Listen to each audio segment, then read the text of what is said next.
सभी लोग अपने स्थान पर, जब तक मुख्यमंत्री जी मंच पर नहीं पहुंचते हैं तब तक आपकी जोरदार करतल ध्वनि उनके सम्मान में गूंजना चाहिए।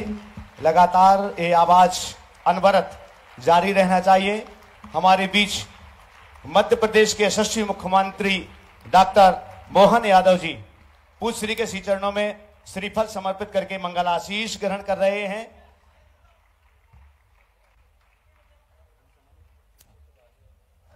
हाँ, आपकी तालियां अनवरत जारी रहना चाहिए।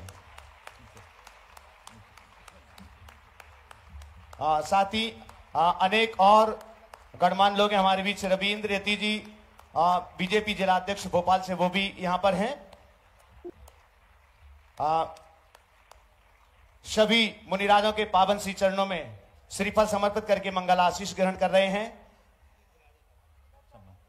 आइएगा बंधुओं, मैं अनुरोध करूंगा सम्मान की श्रृंखला के लिए ही कि मैं उनके उस सम्मान के लिए, यशस्वी व्यक्तित्व के उन सम्मान के लिए मैं आमंत्रित करूं। मैं पंचायत ट्रस्ट कमेटी की ओर से माननीय डॉक्टर मोहन यादव जी मुख्यमंत्री मध्य प्रदेश शासन, उनके सम्मान के लिए आमंत्रित कर रहा हूं। मनोज जी वांगा अध्यक्ष panchayat trust committee, Manoj RM महामंत्री पंचायत ट्रस्ट कमेटी, अरविंद जी सुपाड़ी, आलोक जी पंचरतन, कृपया पधारें। सम्मान की श्रृंखला को हम 3 कड़ी में, इसलिए जिनके भी नाम हम ले रहे हैं कृपया वे उसी क्रम पर पधारेंगे और आप अपने कर्तव्य का निर्वहन कीजिएगा।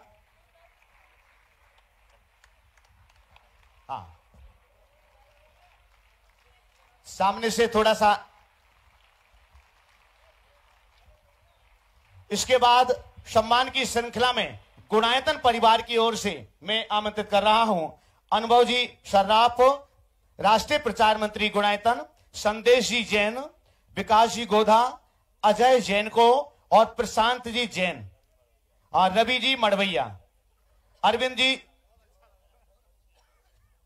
रवि जी मड़वैया, जिनके भी नाम लिए हैं गुणायतन परिवार की ओर से, और रोहित सुगंधी लाल जी कृपया पधारें। हमारे गुणायतन के सभी साथी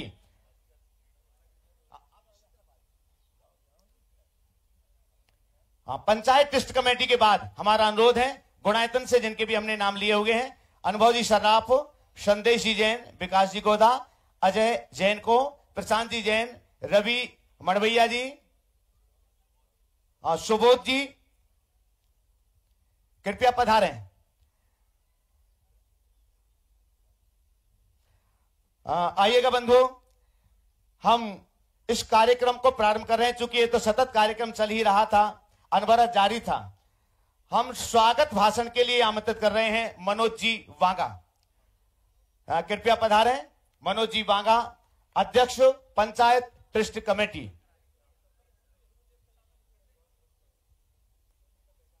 तालियां अनवरत जारी रहना चाहिए।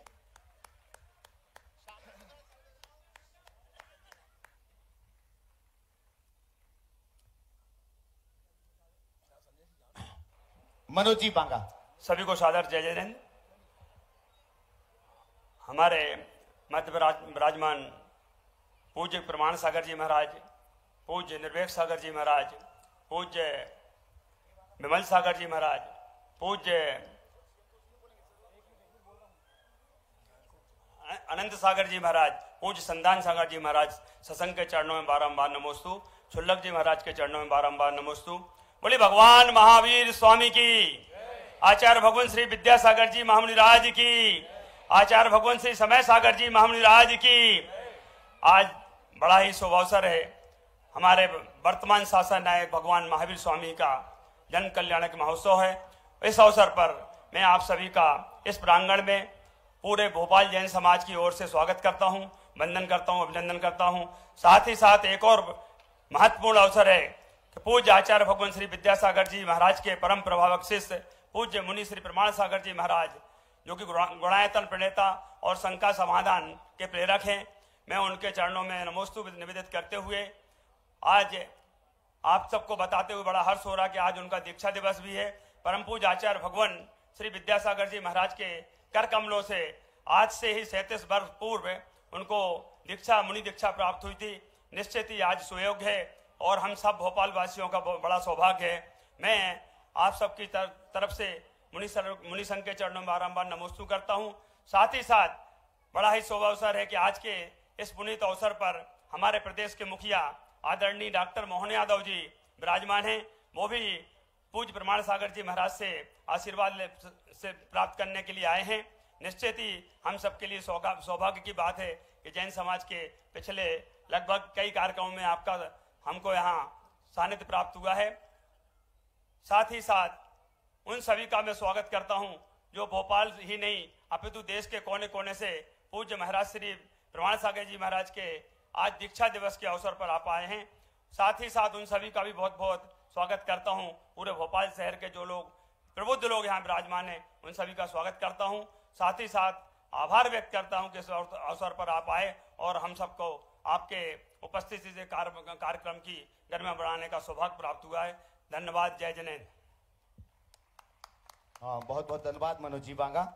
आइएगा हम मुख्यमंत्री जी के लिए निवेदन करें। उसके पूर्व पूज्य महाराज श्री के आचार्य कुंद के संपूर्ण वाङ्मय पर बहुत ही गहन प्रवचन हुए हैं। उन प्रवचनों की श्रृंखला के लगभग 5 भाग प्रकाशित होंगे और आज प्रथम भाग यहाँ पर प्रकाशित होकर के आ चुका है। निर्ग्रंथ फाउंडेशन की ओर से विकास जी गोदा सतत प्रयासरत हैं।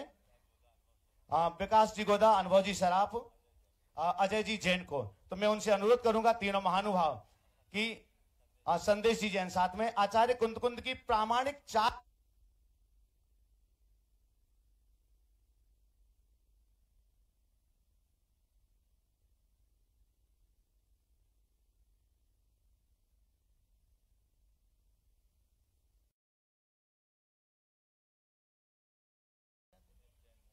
दिनेश जी जैन मुंबई, कृपया वे भी पधारे।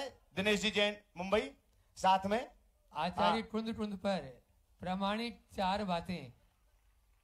जोरदार तालियों से विमोचन। बंधुओं, विकास जी गोदा ने बहुत मेहनत करके आज लेके आए वह पुस्तक, यानी जो है प्रामाणिक 4 बातें आचार्य कुंद।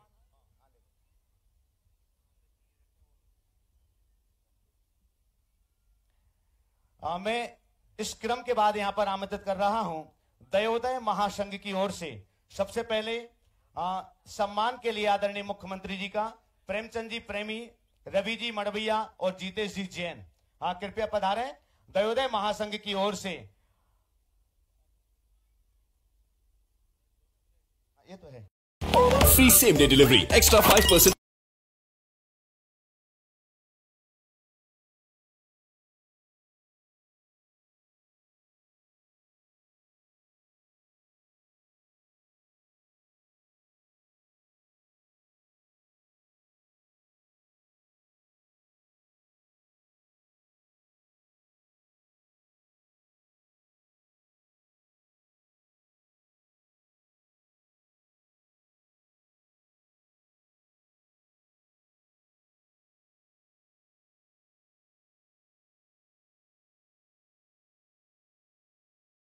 गुणायतन के द्वारा गुणायतन परिवार की ओर से ये राशि दयोदय महासंघ के लिए प्रदान की जा रही है आदरणीय मुख्यमंत्री जी के पावन कर कमलों से। और गो माता की रक्षा के लिए एक आप इस्तीफा दें, गो माता की रक्षा के लिए एक बहुत बड़ी राशि है। गुणायतन परिवार दयोदय महासंघ के लिए 40 लाख रुपए की राशि का एक चेक माननीय मुख्यमंत्री जी के पावन कर कमलों से दयोदय महासंघ के लिए समर्पित कर रहे हैं। आपकी तालियां पर्याप्त नहीं है इस उदारता के लिए, गौ माता की रक्षा के लिए। ये बनवा रहा है ना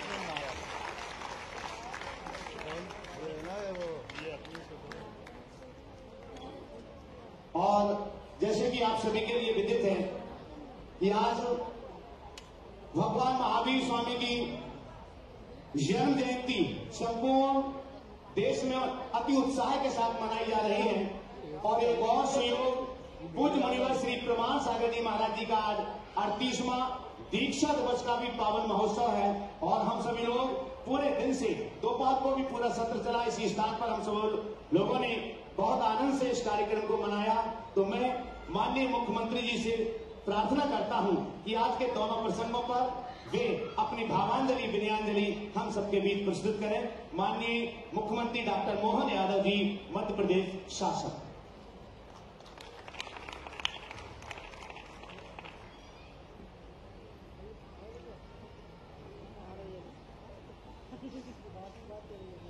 जय जिनेन्द्र,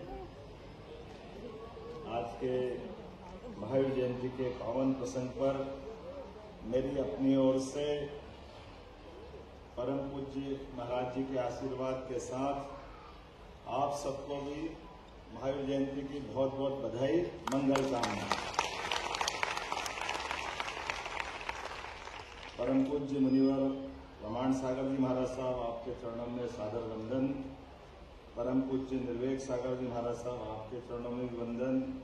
परम पूज्य विमल सागर जी महाराज साहब, परम पूज्य अनंत सागर जी महाराज साहब, परम पूज्य संदान सागर जी महाराज साहब और सभी संत वृंद, माता बहने, सभी पुण्यात्माएं, पत्रकार साथियों, आप सबको मेरी अपनी ओर से पुनः महावीर जयंती की बधाई और आपका सबका मणिवृंद का आशीर्वाद हम सबके लिए जीवन भर मिले, इस कामना के साथ हम महावीर जयंती एक साथ ये दो प्रसंग है, जैसा कि अभी संचालन करने वाले ने भी बताया। और हमारा सबका सौभाग्य है कि हमारे इस भारतवर्ष में दुनिया का कोई ऐसा देश नहीं है जहां पर हमारे मानवोचित गुणों के लिए समय समय पर आने वाले व्यवधान, उलझने, दुविधाएं, जीवन जीने के मार्ग में आने वाली कठिनाइयां, उन कठिनाइयों में से समाधानकारी मार्ग निकाल करके हमारे अपने भगवान महावीर स्वामी ने और उनके पहले के सभी तीर्थंकरों ने जिस प्रकार से जीवन के मूल रहस्य को प्रकट करते हुए जीवन का सच्चा अर्थ बताने का प्रयास किया, आज भी वो 2500 साल के बाद भी समसामयिक है। आज भी वो हमारे लिए प्रेरणा का पुंज है, जिसके मार्ग के आधार पर हम सब गौरवान्वित होते हैं। जो हमको जानते हैं, समझते हैं, वो तो इसका मर्म समझते हैं।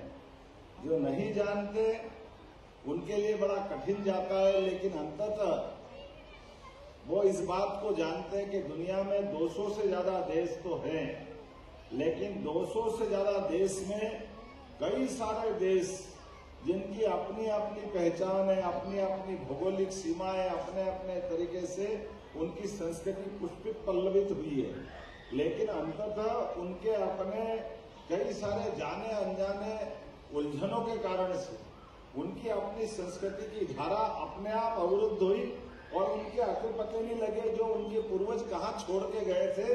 आज उनका हिसाब किताब लगाओ तो कोई कहाँ था, कोई कहाँ था, हर कोई उलझन में।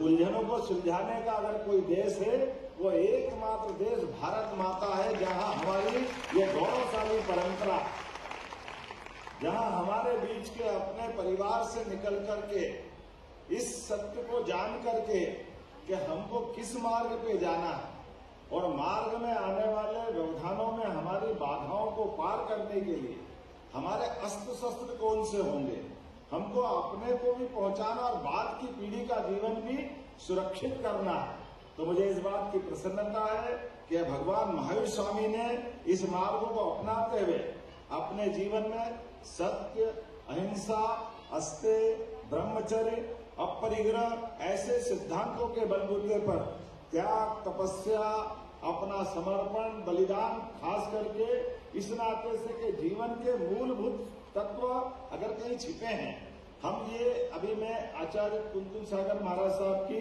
पुस्तक का विमोचन मैंने करा और 2 पन्ने पलटाकर ऐसे ही देखने लगा।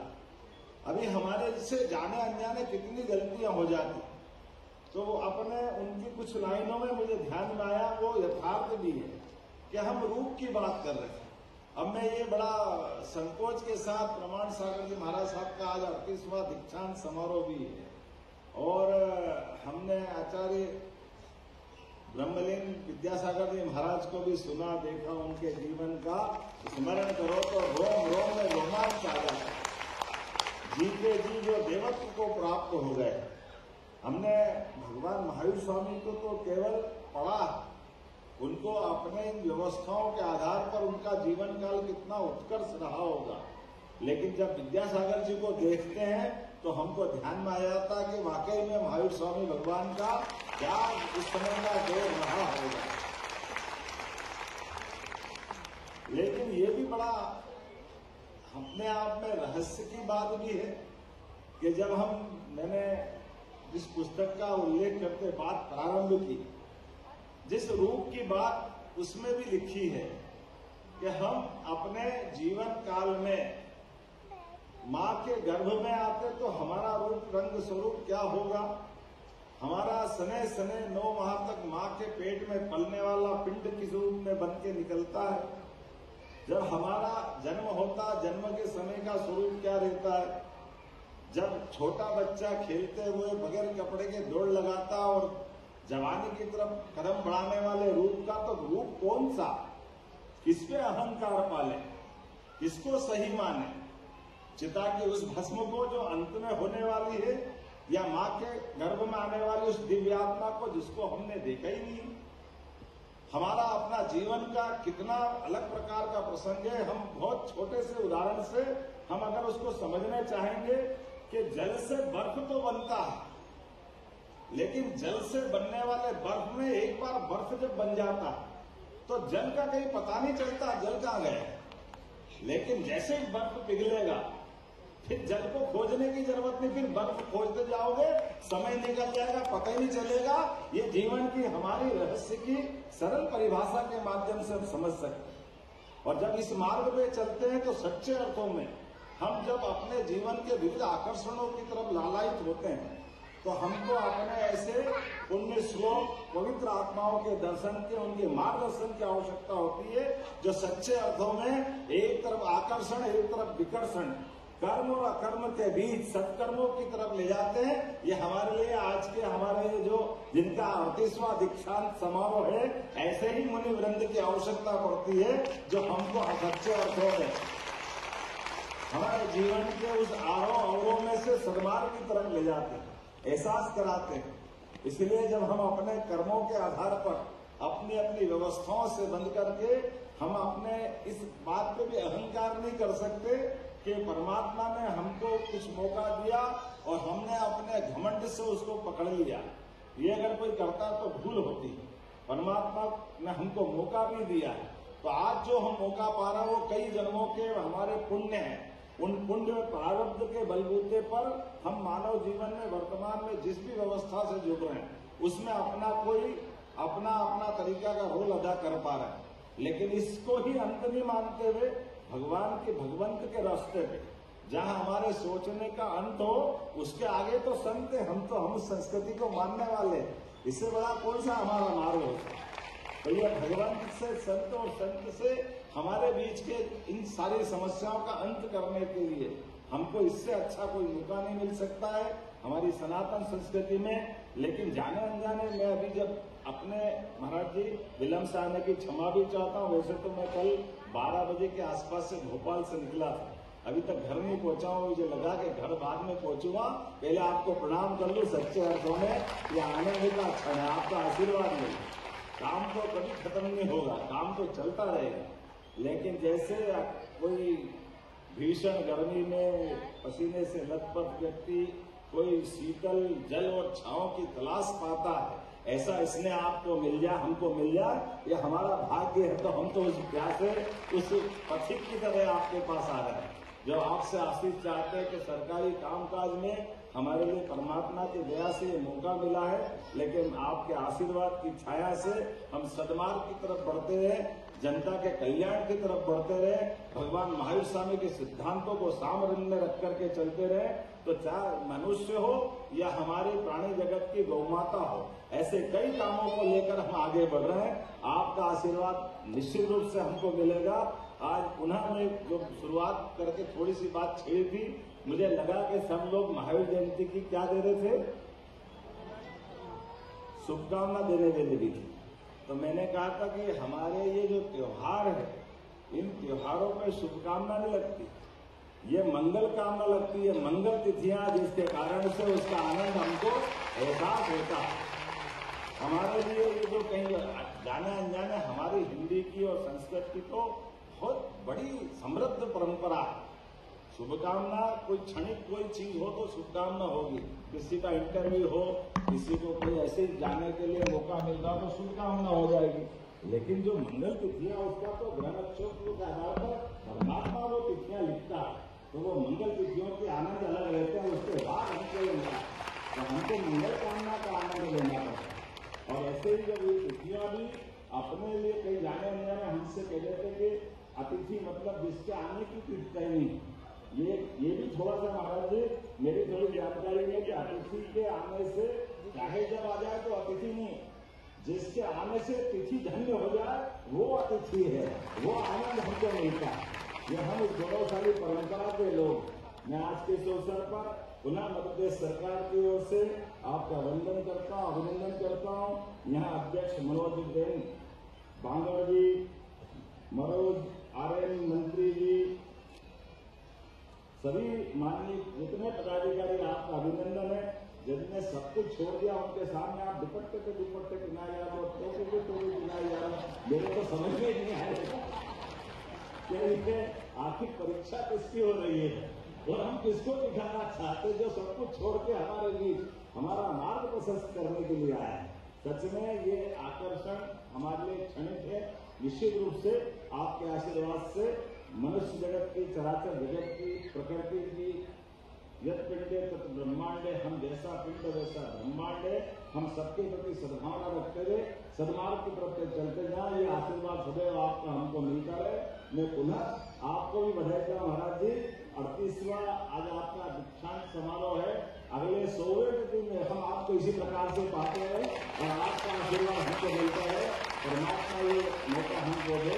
पुनः मैं आपको आज के इस अवसर पर नमस्ते कहते हुए आग्रह के साथ मैं मुख्यमंत्री निवास में भी आप पधारेंगे तो आपका अभिनंदन करूंगा, आपका वंदन करूंगा।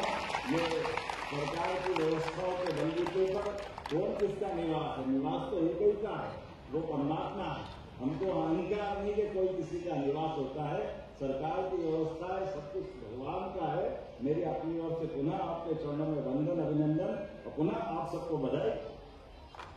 भगवान महावीर स्वामी जी बहुत बहुत धन्यवाद। माननीय मुख्यमंत्री जी, बंधुओं हम आपके लिए बतला दें, जो हम आचार्य भगवान गुरुवर श्री विद्यासागर जी महाराज जी के प्रथम समाधि स्मृति दिवस को मना रहे थे, तब विधानसभा में भी हमें सौभाग्य प्राप्त हुआ था माननीय मुख्यमंत्री जी को सुनने के लिए। उस समय भी मुख्यमंत्री जी का सानिध्य हमें मिला हुआ था। तो मैं सीधे सीधे पूज्यवर मुंशी प्रमाण सागर जी महाराज जी के पावन श्री चरणों में प्रार्थना करता हूँ अपना मंगल आशीष प्रदान करने के लिए। नमस्ते।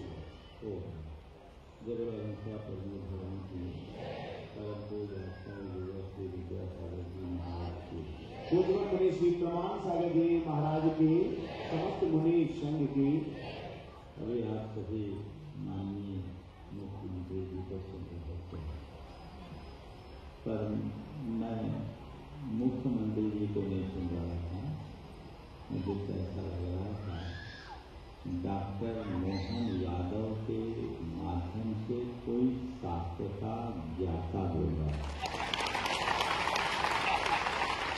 जब ऐसे संस्कृति निष्ठ लोगों को अपने बीच पाता है तो मुझे हार्दिक प्रसन्नता होती है। और ऐसे लोगों के देखकर, जब ऐसे लोगों के हाथों में व्यवस्था को देखता हूं तो फिर मेरी प्रसन्नता की कोई सीमा नहीं है। जैन परंपरा में प्रत्येक आराध्य रोज भगवान से इसी प्रार्थना करता है, धर्मधारी हो मेरे। आज ये देश का सौभाग्य है कि देश में और देश के लगभग सभी प्रमुख प्रदेशों में धर्मधारी नरेश के चुनाव मैं समझता हूं कि कलयुग में हम सबकी प्रार्थना साकार हो रही है। जिनके हाथ में सत्ता हो और सत्ता के साथ श्रद्धा हो तो संस्कृति फलती है, बढ़ती है। हमें इनकी श्रद्धा का हृदय से बहुमान करना चाहिए। आज जरूरत है अपनी संस्कृति को पुनर्प्रतिष्ठित करने की। भारत की संस्कृति बड़ी महान संस्कृति रही है। इस संस्कृति को देव संस्कृति के रूप में जाना जाता रहा, ऐसी पहचान रही। पर हमारी संस्कृति पर समय समय पर अनेक आक्रांताओं ने आघात किया, हमारी संस्कृति छिन्न भिन्न हुई। लेकिन ये हम सबके लिए गौरव का विषय है कि छिन्न भिन्न होने के उपरांत भी आज भी हमारी संस्कृति का स्वरूप सुरक्षित है। और मैं इस अर्थ में और अच्छा मानता हूं कि वर्तमान में हम ऐसे युग में या ऐसे दौर में जी रहे हैं जिस युग में हमारी संस्कृति उत्तरोत्तर पुष्ट और पल्लवित हो रही है। एक और अपसंस्कृतियों का प्रसार है, एआई का युग है, तो उसके साथ साथ आधुनिकता में आध्यात्मिकता का जो संचार हो रहा है वो देश के लिए बड़ा शुभ लक्षण है। जब हम भगवान महावीर के संदेशों को सामने रखकर चलते हैं तो हमें एक ही बात लगती है कि भगवान ने एक ही बात कही है कि तुम कुछ भी करो, सबसे पहले अपने आप को पहचानो। और जब तुम अपने आप को पहचान लोगे उसी पर तुम्हें सब अपने समान दिखने लगेंगे, क्योंकि तत्वतः जो तुम हो वही सब है, जो सब है वही तुम है, तुम हो। जो मनुष्य इस सत्य को जान लेता है वो उसी दिन परम संत हो जाता है। अहिंसा का मूल आधार यही आत्म शांति की भावना है। चाहे भूतात्म भावना, आत्मोपौमों की उदार दृष्टि या वसुधैव कुटुंबकम का उद्घोष हमारी संस्कृति का मूल मंत्र है। भगवान महावीर ने कहा, आया तेरा प्रयास। संसार के सब प्राणियों को अपने समान जानो, सब में अपना ही प्रतिबिंब देखो। जिस दिन तुम अपनी आत्मा को पहचानोगे तुम्हारे हृदय में सहस्तित्व की भावना जागेगी, और जब तुम सहस्तित्व की भावना से भरोगे हृदय में संवेदना प्रकट होगी। सहस्तित्व और संवेदनशीलता ही अहिंसा का आधार है। आज के बिगड़ते दौर में यदि सबसे ज्यादा कुछ प्रभावित हुआ है तो हमारी संवेदना। बढ़ती हुई उपभोक्तावादी सोच ने हमारी संवेदना को मोसली बना दिया। आज लोग संवेदनशील होते जा रहे हैं। हमारा चित्त बड़ा अनुदान और सोच संकीर्ण होते जा रहे हैं। हमें संवेदना को बढ़ाने की जरूरत है। जिस देश में पूरे संसार को एक परिवार की तरह देखा जाता था, कैसी विडंबना आ रही है कि आज परिवार ही नहीं रहता है। हम विश्व को एक परिवार की तरह देखते थे, अब विश्व एक बाजार बनता जा रहा है। ये हम सबके लिए बहुत चिंता की जरूरत है। आज के युग में हमें सारी पीढ़ियों को ये समझाना है कि अध्यात्म हमारे जीवन की मूलभूत विरासत है।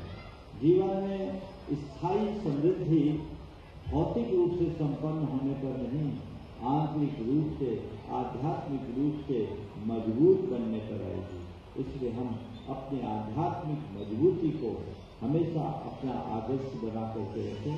हमारे यहाँ जितने भी महापुरुष हुए वे राजा महाराजा भी हुए, धन वैभव का अंबार उनके पास लगा रहा, लेकिन उन्हें वो रास नहीं आया। अंततः उसे त्याग कर राजपाट, धन, वैभव, साम्राज्य सब कुछ का परित्याग कर वे आत्मस्थ हुए, और उस आत्मस्थ होने के परिणाम स्वरूप वे हम सबको अध्यात्म का मार्ग देता है। हमें याद रखना है कि हमारे जीवन का सार क्या है। हमें ध्यान रखना है कि हमारे जीवन का लक्ष्य क्या है। भगवान महावीर ने जिस अहिंसा, संयम और तप को परम धर्म कहा है, हमें अपने जीवन में इसे अपनाने की जरूरत है। अपने हृदय में अहिंसा को लाएं। हम कहने को कह देते हैं कि हमारा खान पान शुद्ध है, हम शाकाहारी हैं, इसलिए अहिंसा है। ये सत्य है कि अहिंसा शाकाहारी होता है। केवल शाकाहारी होने से हमारी अहिंसा की आराधना संपन्न नहीं होती। शाकाहारी होने के साथ साथ हमें अपने आचार व्यवहार में भी उतनी ही पवित्रता और निर्मलता लानी चाहिए। हमारे हृदय में वैसी संवेदना आनी चाहिए। जब तक ये संवेदना है तभी तक हमारा जीवन सुखी होगा। और हम यदि संवेदना को भूल जाएंगे तो हमारा जीवन एक मशीन की तरह हो जाएगा। एक मशीन, आज रोबोट भी वही काम करता है जो मनुष्य कर देता है। AI का युग है। मुझे तो लगता है आने वाले दिनों में रोबोट और मनुष्य को पहचानने में भी बहुत कठिनाई होगी। ऐसे कई कृत्रिम रोबोट्स बन गए जो हूबहू है, लेकिन अंतर है तो केवल संवेदना। रोबोट के पास ज्ञान होगा, रोबोट के पास शक्ति होगी, रोबोट के पास क्रिया होगी, रोबोट के पास कर्म होगा, लेकिन रोबोट के पास संवेदना नहीं होगी। मैं समझता हूँ जिस मनुष्य के पास संवेदना नहीं वह चलता फिरता रोबोट के समान है। यंत्र युग में यदि मनुष्य यंत्र बन जाए तो इससे बड़ी विडंबना और क्या होगी। उसकी सोच को बदलने की जरूरत है, उसकी दिशा और दृष्टि को बदलने की आवश्यकता है। तभी हम अपने जीवन में कुछ बेहतर कर पाएंगे, जीवन को अच्छा बना पाएंगे, जीवन को आगे बढ़ा पाएंगे। हम सबका सौभाग्य है कि हम ऐसी जगह पर जन्म लिए हैं जहाँ हमें ऐसा मार्गदर्शन मिलता है। लेकिन मुझे दुख और आश्चर्य तब होता है कि इतनी उत्तम विरासत को पाने के बाद भी आज लोग आधुनिकता की होड़ में अंधे हो रहे। व्यसन, प्रियता और आचारहीनता आज के लोगों में आम हो गई है। नशाखोरी की प्रवृत्ति बहुत तेजी से बढ़ते जा रही है। हमें इन सब चीजों पर अंकुश लगाना है। अपने दुर्लभ मनुष्य जीवन को सफल और सार्थक बनाना है। उसके लिए हमें पूरी तरह से सन्नद्ध होने की जरूरत है, तत्पर होने की जरूरत है। इसकी आवश्यकता है कि हम पूरे विश्व में अध्यात्म का पाठ करें, लोगों की दृष्टि इस तरफ ले जाएं। ये प्रयास सबका होना चाहिए। आज हमारे राज्य में माननीय मुख्यमंत्री जी बैठे हैं, ये बिल्कुल धार्मिक तो है ही और सिर्फ हृदय भी हैं। ये हम जब भी इनसे मिलते हैं तो इनका मुस्कुराता चेहरा देखकर मन प्रसन्न हो जाता है कि इतना काम करने के बाद भी व्यक्ति के अंदर उमंग है। तो मैं मानता हूँ कि जो व्यक्ति निष्ठापूर्वक अपना कर्म करता है, परमात्मा उसे सक्षम बना देता है। निष्ठापूर्वक कर्म करोगे, परमात्मा तुम्हें सक्षम बनाएगा। परमात्मा की कृपा उसी पर पड़ती है जो अपने कर्म के प्रति ईमानदार है। अपने कर्म के प्रति ईमानदार बनिए, आपकी सारी दुविधाएं दूर हो जाएगी। लोग रोना रोते हैं, लेकिन कहाँ परमात्मा को धोखा देने वाला परमात्मा का कृपा पात्र नहीं होगा। गलत तरीके से कर्म करोगे तो तुम्हें आज नहीं कल उसे भोगना ही पड़ेगा। भले तुम परमात्मा के चरणों में कितनी भी गुहार क्यों न लगा, लेकिन सही कर्म करते हो तो परमात्मा सदैव तुम्हारी छाया बनकर तुम्हारे साथ रहेगा और उसकी कृपा तुम पर अनवरत बरसती रहेगी। इस मूल मंत्र को कभी भूलना नहीं चाहिए। मैं तो ये चाहता हूँ कि कुछ इस तरह का उपक्रम हो। सरकार बहुत काम कर रही है, लेकिन आज मैं देखता हूँ खासकर हमारे बच्चे में जिस तरह की पढ़ाई में उनकी सोच बिगड़ रही है। प्रायः सब बच्चे अंग्रेजी माध्यम को प्रमुखता देने लगे हैं। मुझे पूछना है कि मध्य प्रदेश सरकार ने भी पढ़ाई में हिंदी माध्यम को प्रोत्साहन दिया। भारतीय ज्ञान परंपरा को आगे बढ़ाने का प्रयास वर्तमान शिक्षा नीति में चल रहा है, लेकिन मुझे लगता है कि हम लोग बहुत पीछे हो गए हैं। जैसे हम कहते हैं कि किसी के शरीर में कैंसर हो जाए तो उसका पूरा बोन मैरो बदलना पड़ता है। हम मैथ काले के सिद्धांतों का अनुसरण करते करते इतना ज्यादा हम सबके आदी हो गए कि मुझे लगता है कैंसर से भी ज्यादा खतरनाक और भयावह हो गया बोन मैरो बदलने की जरूरत है। अस्थि मज्जा में चीजें जब घुस जाती है तो परिवर्तन बड़ा दुष्कर हो जाता है। हमें उसे परिवर्तित करने की जरूरत है। कुछ ऐसी योजना अगर बन जाए जो लोगों के अंदर नैतिक और चारित्रिक मूल्यों को प्रतिस्थापित करे, और चाहे वो कोई भी शिक्षा संस्थान हो उसमें उसकी अनिवार्यता हो, ताकि हम अपने आने वाली पीढ़ियों को आध्यात्मिक रूप से बलिष्ठ बना सके, मजबूत बना सके, उनकी श्रद्धा को स्थिर बना सके और उनके व्यक्तित्व को सुदृढ़ कर सके। ये प्रयास और पुरुषार्थ करना चाहिए। ऐसा प्रयास और पुरुषार्थ होगा तो सुनिश्चित हम सबके जीवन का उद्धार होगा। मुख्यमंत्री जी आज आए, पहले भी आए थे और आज पुनः आए। मुझे एक बात सुनकर बहुत अच्छा लगा। देवोदय महासंघ के राष्ट्रीय अध्यक्ष ने मुझसे कहा, महाराज जी जिन्होंने अच्छा काम कर दिया, अच्छा काम तो करते ही हैं, लेकिन उन्होंने मुझे बोला कि उन्होंने मौखिक रूप से 20 रुपये से 40 रुपया गौग्रास के लिए जो सुनिश्चित किया था उसे कैबिनेट में पास करवा दिया। बहुत अच्छा काम किया। मुझे ऐसा मालूम पड़ा है कि प्राय लोग कहते हैं कि नेता लोग तो जो बोल देते हैं वो करते नहीं हैं, लेकिन मेरे बाजू में जो बैठे हैं वो जो बोलते हैं वो करते हैं। यह आपकी पहचान बनी है मुख्यमंत्री जी। तो मैं तो समझता हूँ कि जो आपके मुख से निकल गया वो सब हो गया, उसमें कोई संशय नहीं है। मुझे उम्मीद है ये विरोध आपके जीवन की आखिरी सांस तक सुरक्षित रहेगी। जो बोला हो करो, और भगवान तुम्हें इतनी शक्ति दे, इतनी सामर्थ्य दे कि जो अंदर से निकल गया, चाहे भावना में निकल गया, कई बार ऐसा होता है, मनुष्य है, कई बार बोलना पड़ता है। एक आप तो नहीं, एक पूर्व मुख्यमंत्री जी थे, नाम नहीं ले रहा, मेरे पास आए थे, वो भी ऐसे ही मेरे से बहुत खुले मिले थे। तो एक दिन बातचीत करते करते उन्होंने बोला, महाराज बोलना पड़ता है, पब्लिक के बीच में बोलना पड़ता है। हमने कहा मुख्यमंत्री जी बात, उन्हें अपनी चर्चा में कहा कि महाराज जी आप लोग तो जो बोलते हैं तो अलग है, पर हम लोगों को बहुत सारी बातें बोलना पड़ता है क्योंकि हमको राजनीति चलानी है, आपको तो इससे कोई मतलब नहीं है। हमने कहा मुख्यमंत्री जी बोलना पड़ता है तो भगवान से एक प्रार्थना और रोज कर लिया करो, भगवान मुझे इतनी शक्ति दे, चाहे इच्छा से बोलूं चाहे अनिच्छा से बोलूं, भावना में बहकर बोलूं या दबाव में बोलूं, जो मुंह से निकले वो पूरा हो जाए, ऐसी शक्ति दे।